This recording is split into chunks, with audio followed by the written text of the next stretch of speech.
Bismillahirrahmanirrahim. Assalamualaikum warahmatullahi wabarakatuh.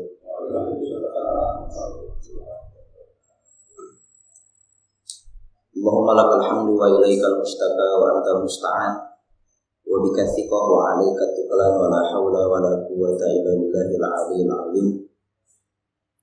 Allahumma shalli ala sayyidina Muhammadin wa ala alihi wa sahbihi wa man tabi'ahu bi ihsanin ila yaumiddin.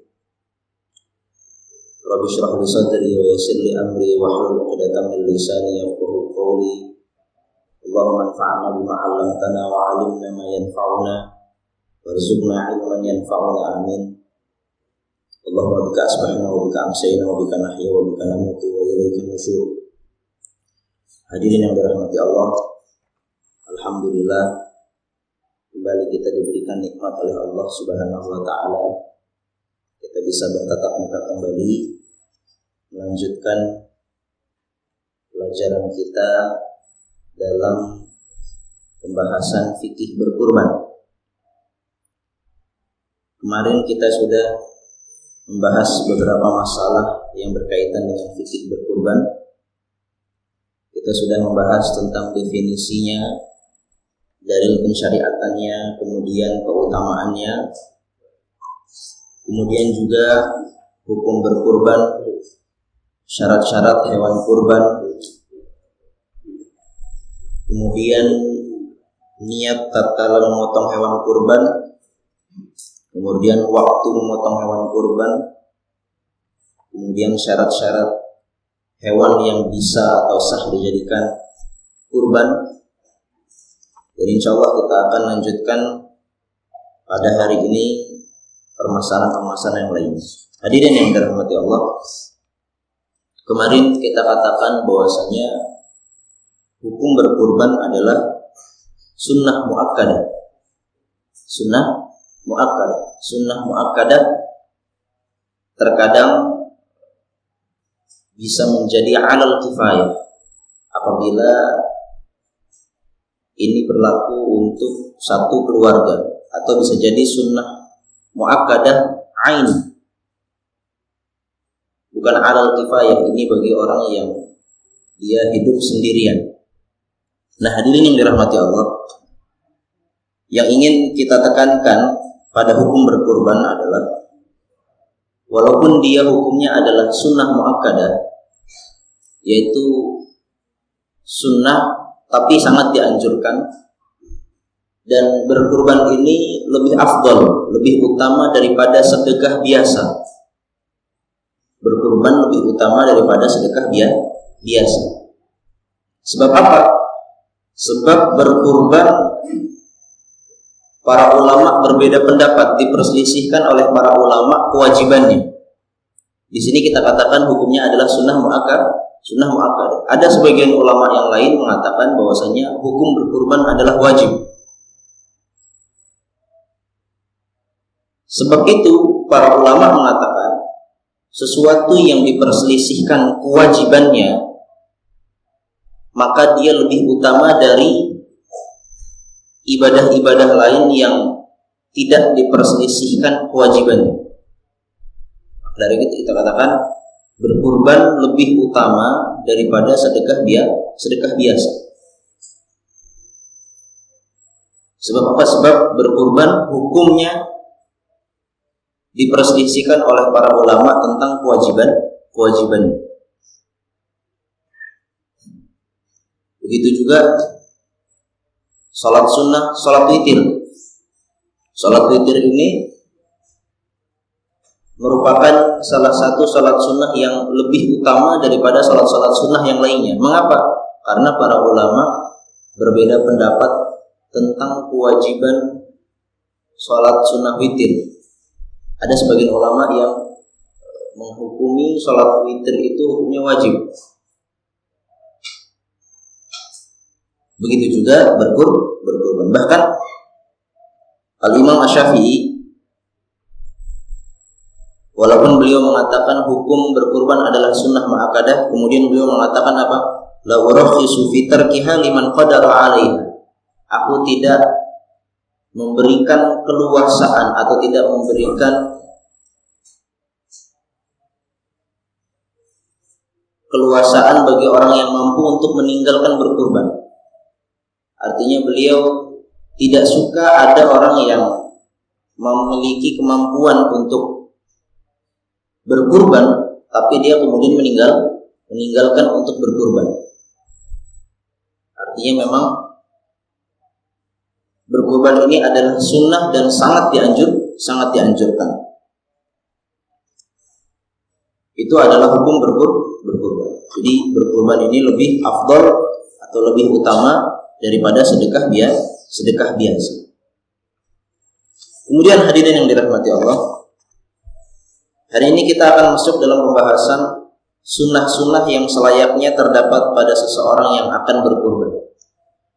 Jika seseorang ingin berkurban, ada beberapa hal-hal yang hukumnya sunnah dan dapat ia lakukan. Yang pertama adalah disunahkan bagi yang ingin berkurban agar tidak mencukur rambut atau kukunya dan juga anggota tubuh lainnya dari hari pertama dalam bulan Dzulhijjah sampai dia telah selesai memotong hewan kurbannya. Jika seseorang ingin berkurban, maka disunahkan tidak mencukur rambutnya. Rambutnya maksudnya adalah rambut apapun yang ada di atas tubuhnya, dan juga disunahkan untuk tidak memotong kukunya dan bagian tubuh yang lainnya.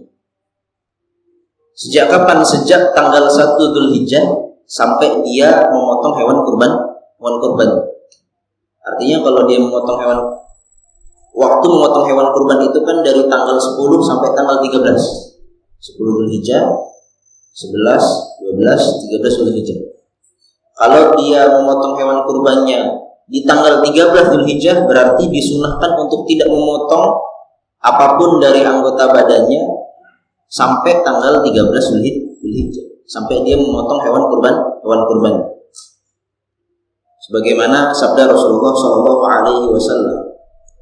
yang diriwayatkan oleh Imam Muslim, "Idza dakhala al-'ashru wa arada ahadukum an yudhhiya fala yamassa min sya'rihi wala basharihi syai'an." Apabila telah masuk bulan Dzulhijjah, telah masuk 10 hari pertama dalam bulan Dzulhijjah, dan ada di antara kalian yang ingin berkurban, maka janganlah kalian mencukur rambut kepala dan juga rambut anggota tubuh lainnya. Jadi larangan di sini, larangan yang dikatakan oleh Rasulullah SAW, janganlah, larangan di sini hukumnya adalah sunnah, bukan wajib. Apabila ada seseorang dia mencukur rambutnya atau memotong kukunya atau memotong bagian tubuhnya di 10 hari bulan Dzulhijjah atau di awal-awal bulan Dzulhijjah, dan dia ingin berkurban dan dia belum memotong hewan kurbannya, maka hukumnya adalah makruh, sebab dia meninggalkan sesuatu yang sunnah. Maka hukumnya makruh karena dia meninggalkan sesuatu yang sunnah. Walaupun hari itu bertepatan dengan hari Jumat. Misalnya, insya Allah kita nanti 10 Dzulhijjah itu tanggal 31. Berarti 1 Dzulhijjah masuk tanggal 21. Artinya kalau ada nanti yang mau berkurban, mulai tanggal 21 dia disunahkan untuk tidak mencukur rambut atau memotong kukunya atau memotong bagian tubuh yang lainnya. Sampai kapan? Sampai dia memotong hewan kurbannya. Mungkin dia memotong, umumnya di Indonesia kita memotong misalnya tanggal 31 nanti atau tanggal 10 Dzulhijjah, hari Idul Adha. Maka sampai dia memotong, dia disunahkan untuk tidak memotong anggota tubuhnya. Baru setelah itu diperbolehkan kembali dia memotong anggota tubuhnya. Walaupun hari Jumat, kemarin kita katakan hari Jumat itu kita diperintahkan ada anjuran untuk berhias diri. Di antara merias diri adalah memotong kuku, mencukur rambut. Walaupun hari Jumat, tetapi kalau kita ingin memotong hewan kurban dan sudah masuk bulan Dzulhijjah, kita tetap disunahkan untuk tidak memotong kuku dan juga tidak memotong rambut dan anggota tubuh yang lain. Dan ini khusus bagi orang yang ingin memotong hewan kurban atau ingin berkurban. Kemarin ada pertanyaan apakah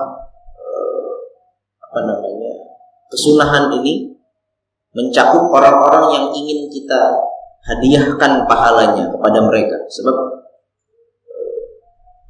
kurban satu kambing hanya cukup untuk satu orang saja. Kalau sapi atau unta cukup maksimal untuk 7 orang. Tetapi untuk mengikutkan pahalanya boleh lebih dari jumlah maksimal. Orang ingin berkurban dengan kambing satu orang saja, tapi dia boleh menghadiahkan pahalanya atau mengikutkan pahalanya untuk keluarganya atau untuk orang lain, walaupun lebih dari satu. Tetapi orang yang diikutkan pahalanya itu tidak masuk dalam kesunahan memotong kuku dan memotong rambut. Yang disunahkan untuk tidak memotong kuku dan memotong rambut adalah orang yang ingin mengeluarkan kurban, hanya dia saja. Hikmahnya apa? Hikmahnya adalah dilarang mencukur rambut dan anggota tubuh lainnya dari hari pertama dalam bulan Dzulhijjah sampai dia telah selesai memotong hewan kurban adalah agar seluruh anggota tubuh yang berudhiyah mendapatkan pahala ampunan dan pembebasan dari adab neraka. Sebagaimana dalam sebuah hadis, saat Fatimah berkurban kemudian mewakilkan penyembelihannya kepada orang lain, kemudian Rasulullah SAW mengatakan kepada Fatimah, "Qumi ila udhiyatik." Datangilah penyembelihan hewan kurbanmu, washhadiha, dan saksikanlah penyembelihannya. Fa innahu bi awwali qatratin min damiha, karena di tetesan pertama darah yang keluar dari hewan kurbanmu, yukfar laki masalaha min dzunubiki, diampuni dosa-dosamu yang telah lalu.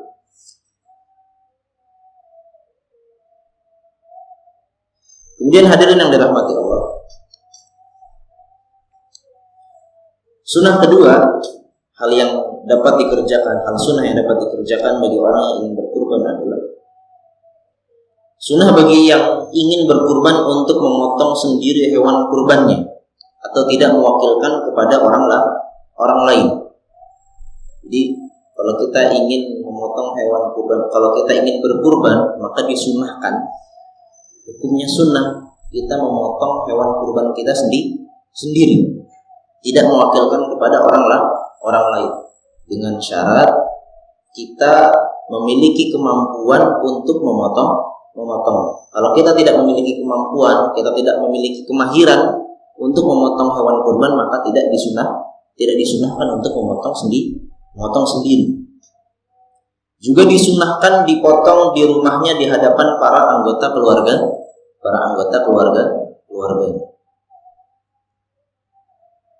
Jadi disunahkan yang pertama memotong hewan kurbannya sendiri, disyaratkan dengan syarat dia memiliki kemampuan atau kemahiran untuk memotong hewan kurban. Dan juga disunahkan untuk dipotong di rumahnya di depan anggota keluarganya sendiri. Adapun kaum wanita, ada seorang wanita ingin berkurban, maka hukumnya sunnah bagi wanita yang berkurban untuk mewakilkan penyembelihannya kepada orang lain. Berbeda kalau laki-laki, disunahkan memotong hewan kurban sendiri dengan syarat memiliki kemampuan. Tapi kalau wanita sejak awal kalau dia ingin berkurban, maka disunahkan untuk mewakilkan penyembelihannya kepada orang lain, walaupun dia memiliki kemampuan untuk memotongnya sendiri.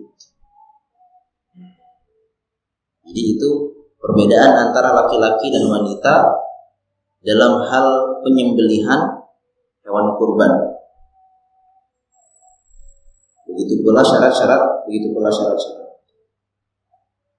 Kemudian hal yang ketiga adalah disunahkan untuk ikut menyaksikan pemotongannya bagi seseorang yang mewakilkan kepada orang lain dalam pemotongan hewan kurban. Laki-laki yang berkurban tetapi dia tidak memiliki kemampuan atau dia ingin mewakilkan penyembelihannya kepada orang lain. Begitu juga wanita yang ingin berkurban kemudian mewakilkan penyembelihannya kepada orang lain, maka disunahkan untuk menyaksikan penyembelihan hewan kurbannya. Sebagaimana hadis Fatimah yang tadi kita sebutkan. Disunahkan untuk menyaksikan penyembelihan hewan kurbannya. Kemudian juga disunahkan untuk mengucapkan takbir tatkala memotong hewan kurban. Saat kita memotong hewan kurban, kita disunahkan untuk membaca takbir. Sebagaimana dahulu Rasulullah SAW dalam hadis yang kemarin sempat kita sebutkan juga, bahwasanya Rasulullah SAW pernah memotong 2 domba amlahaini berwarna putih, aqranaini yang memiliki tanduk. Kemudian beliau sama wa kabbar, membaca bismillah dan juga membaca takbir. Bismillah, ya Allahu akbar. Kemudian sunnah yang selanjutnya adalah ikut makan walaupun sedikit 1 atau 2 suapan dari daging hewan kurbannya. Kita disunahkan, orang yang berkurban disunahkan untuk apa? Untuk ikut makan dari hewan kurbannya walaupun 1 atau 2 suapan. Walaupun 1 atau 2 suapan. Hal ini jika kurbannya adalah kurban sunnah. Kemarin kita katakan bahwasanya ada beberapa keadaan hukum berkurban berubah, yang tadinya sunnah muakkadah menjadi wajib. Contohnya adalah ada orang bernazar ingin berkurban, maka orang yang bernazar ingin berkurban, kurbannya dia menjadi wajib. Kalau kurbannya wajib, maka dia haram untuk memakan daging kurbannya walaupun hanya sedikit. Berbeda dengan kurban yang sunnah. Kurban yang sunnah, dia disunahkan untuk memakan sebagian hewan kurbannya. Nanti ada penjelasan berapa yang sunnah untuk dimakan atau berapa yang seharusnya untuk dihadiahkan, berapa yang seharusnya untuk disedekahkan. Hal ini sebagaimana ayat firman Allah Subhanahu wa taala dalam surat Al-Hajj ayat 28, "Fakulu minha wa at'imul ba'isal faqir." Maka makanlah sebagian daripadanya dan sebagian yang lain berikanlah agar dimakan oleh orang-orang yang sengsara lagi fakir.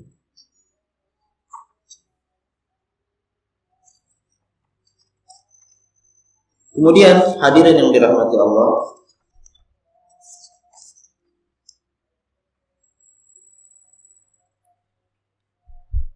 hukum makan daging hewan kurban. Tadi kita katakan disunahkan untuk makan 1 atau 2 suapan dari daging kurban yang kita miliki. Nah, di sini kita akan merinci. Yang pertama adalah apabila hewan kurbannya adalah kurban sunnah, maka kita disunahkan untuk makan sebagian dari daging hewan kurban tersebut. Tetapi kalau kurbannya wajib, ya, contohnya kalau ada orang bernazar kurbannya menjadi wajib, maka haram untuk memakan daging kurbannya walaupun hanya sedikit. Kemudian yang lebih utama adalah jika daging tersebut dibagi menjadi 3 bagian. Hewan kurban yang sudah disembelih, maka yang lebih utama adalah dibagi menjadi 3 bagian. sepertiga disedekahkan untuk fakir miskin. Sepertiga disedekahkan untuk fakir miskin. Kemudian sepertiga yang lainnya disedekahkan untuk kerabat keluarga. Sepertiga lainnya disedekahkan untuk kerabat keluarga. Dan sepertiga lainnya untuk dimakan oleh orang yang mengeluarkan kurban. Jadi yang lebih utama adalah hewan kurban itu kita bagi di 3 bagian. Sepertiga pertama kita sedekahkan untuk fakir miskin. Sepertiga lainnya kita sedekahkan untuk kerabat keluarga kita. Dan sepertiga lainnya dimakan atau dimiliki sendiri oleh orang yang mengeluarkan kurban itu. Tetapi kalau mau yang sempurna adalah kita mensedekahkan seluruh dagingnya untuk dibagikan kepada orang fakir miskin semuanya.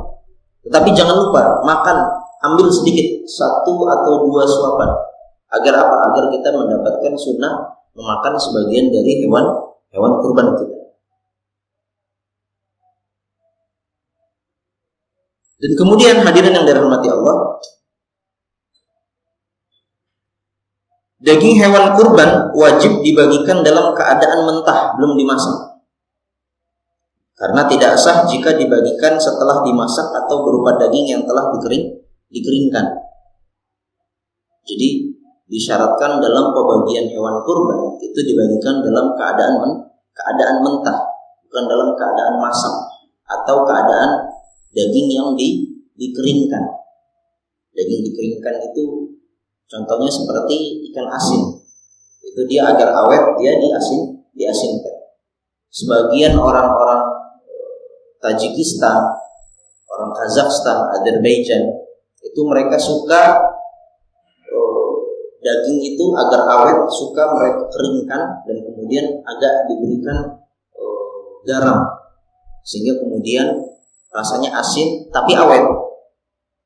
Kalau di Indonesia atau di Asia Tenggara kebanyakan yang diawetkan seperti itu adalah ikan. Nah, dalam pembagian, dalam pendistribusian daging hewan kurban disyaratkan dalam keadaan mentah, bukan dalam keadaan sudah dimasak atau dalam keadaan sudah dikeringkan. Sebab apa?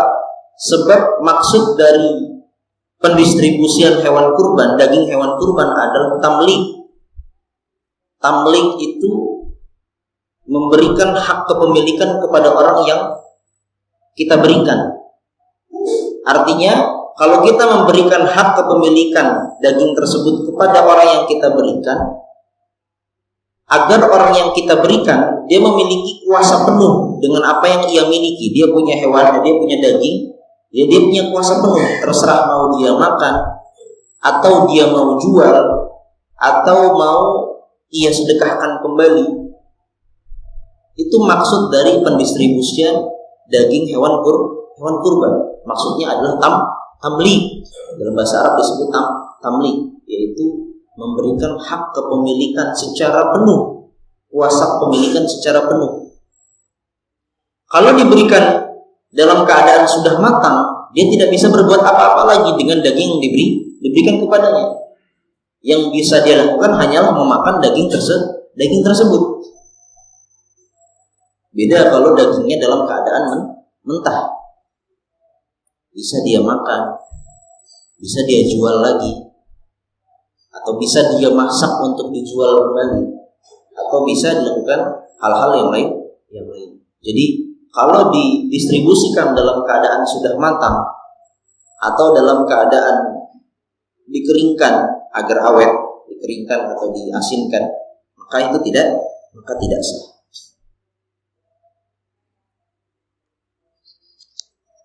Kemudian hadirin yang dirahmati Allah, masalah selanjutnya adalah berkurban untuk orang lain. Berkurban untuk orang lain. Apa hukum kita mengeluarkan kurban untuk orang lain, maupun untuk orang yang masih hidup ataupun orang yang sudah wafat? Apa hukumnya? Kita akan merinci dalam pembahasan ini. Yang pertama, jika akan berkurban untuk orang lain yang masih hidup, maka hukumnya adalah sebagai berikut. boleh dan sah jika dengan izinnya. Ini yang pertama, boleh dan sah jika dengan izin orang yang ingin kita kurbankan. Yang kedua, tidak boleh dan tidak sah jika tanpa izin. Jadi misalnya katakan ada misalnya nenek kita atau kakek kita atau ayah kita mungkin, dia masih hidup. Kemudian kita ingin berkurban atas nama kakek kita yang masih hidup, atau ayah kita yang masih hidup, atau ibu kita yang masih hidup. Maka hukumnya adalah boleh dan sah dengan syarat ada izin dari orang yang ingin kita kurbankan. Kalau tanpa izin, maka hukumnya adalah tidak sah dan tidak boleh. Tidak sah dan tidak boleh. Ini kalau orang yang masih hidup. Kita mau kurbankan atas nama orang yang masih hidup.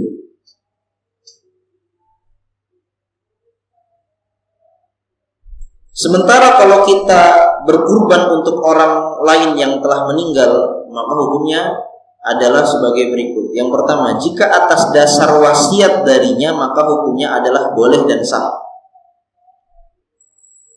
Kalau ada orang sudah wafat, tapi dahulu sebelum wafat dia berwasiat, nanti tolong kalau saya wafat, tolong kurbankanlah atau keluarkanlah hewan kurban untukku. Maka kalau kita ingin memberikan atau mengeluarkan hewan kurban atas nama orang yang telah wafat dan dia sudah memberi wasiat untuk mengeluarkan hewan kurban, maka hukumnya adalah boleh dan sah. Hukumnya boleh dan sah. Tetapi jika tanpa wasiat, maka hukumnya adalah tidak boleh. Kalau tanpa ada wasiat, maka hukumnya adalah tidak boleh. Dan juga tidak sah. Walaupun ada sebagian ulama yang mengatakan hukumnya boleh-boleh saja. Ini kan banyak ditanyakan.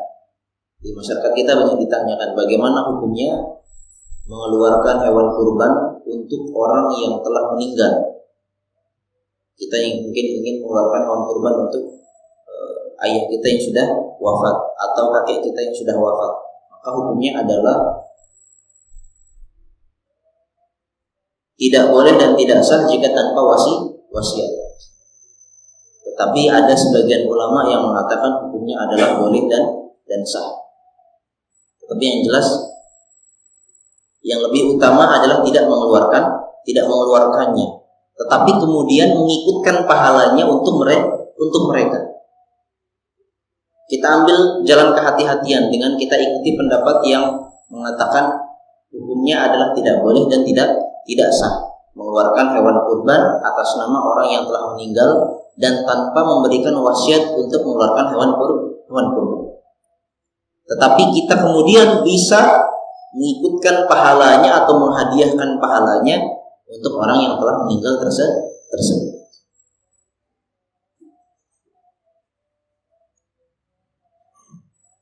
Kemudian hadirin yang dirahmati Allah, masalah yang kedua adalah jika seseorang wali berkurban dari hartanya sendiri untuk anak yang belum balik, maka hukumnya adalah boleh dan sah. Jika wali di sini contohnya adalah orang tua. Misalnya orang tua dia ingin berkurban dan kurbannya ini dari hartanya sendiri. Untuk siapa? Untuk anak yang belum balik. Dia punya anak dan belum balik. Maka hukumnya apa? Maka hukumnya adalah boleh. Berbeda apabila kalau berkurban atas nama seorang anak yang belum balik dan dari hartanya sendiri, dari harta anak yang belum balik itu, maka hukumnya adalah tidak boleh dan tidak sah. Jadi kalau ada anak yang belum balik dia ingin berkurban, kalau dari harta ayahnya maka hukumnya adalah boleh dan sah. Tapi kalau dari harta anak itu sendiri maka hukumnya adalah tidak boleh dan tidak sah. Sebab salah satu syarat mengeluarkan hewan kurban kemarin kita sebutkan apa? Beragama Islam, balik. Kalau laki-laki sudah mimpi atau mimpi basah, kalau perempuan sudah keluar darah haid, berakal, merdeka, dan juga memiliki kemampuan. Maka dari itu para ulama mengatakan kalau anak kecil belum balik ingin mengeluarkan hewan kurban, kalau dari hartanya sendiri, dari harta anak itu sendiri, maka hukumnya tidak sah dan tidak boleh. Tetapi kalau dari harta orang tuanya, maka hukumnya adalah sah dan hukumnya boleh. Kemudian hadirin yang dirahmati Allah, berkurban dengan hewan yang sedang hamil hukumnya adalah boleh dan sah. Berkurban dengan hewan yang sedang hamil maka hukumnya adalah boleh dan sah. Dan masalah yang lainnya adalah pemotongan hewan kurban boleh dilaksanakan pada siang hari ataupun malam hari.